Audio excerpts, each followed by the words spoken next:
para vocês, nós passamos pela Sé.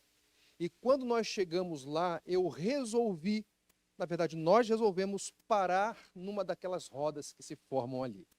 E você sabe que por vezes não é apenas uma roda, às vezes tem duas, três. E essas rodas se formam em torno de um pregador.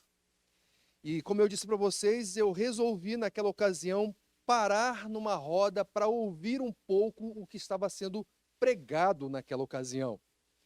E o que chamou a minha atenção foi que naquele momento em que nós paramos, o pregador disse as seguintes palavras. Na verdade, ele fez uma pergunta.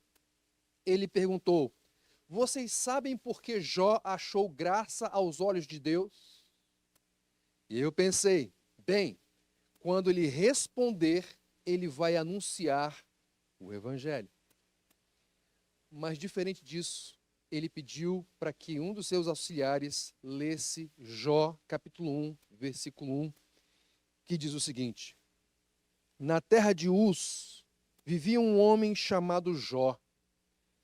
Era um homem íntegro e justo, temia Deus e evitava fazer o mal.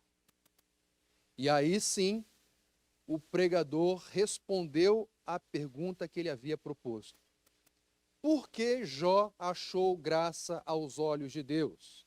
Segundo ele, porque Jó era íntegro, em primeiro lugar, em segundo lugar, porque ele era justo, em segundo lugar, porque ele temia Deus, e em quarto lugar, porque ele evitava fazer o mal. Gente, todas essas coisas são boas. Todas essas coisas devem ser desenvolvidas na nossa vida, na nossa experiência. Mas acredite, nenhuma delas faz com que tenhamos favor aos olhos de Deus. Quando aquele pregador disse que Jó achou graça aos olhos de Deus por causa dessas características, ele estava pregando um outro evangelho. Ele estava pregando uma falsa circuncisão.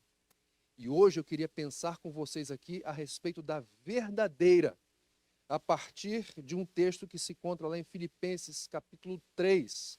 Vamos ler apenas os 3 primeiros versículos aqui desta passagem, que é o texto no qual vamos refletir.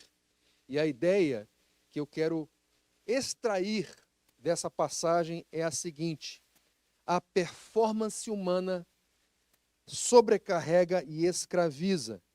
Só a fé em Jesus dá descanso e produz alegria.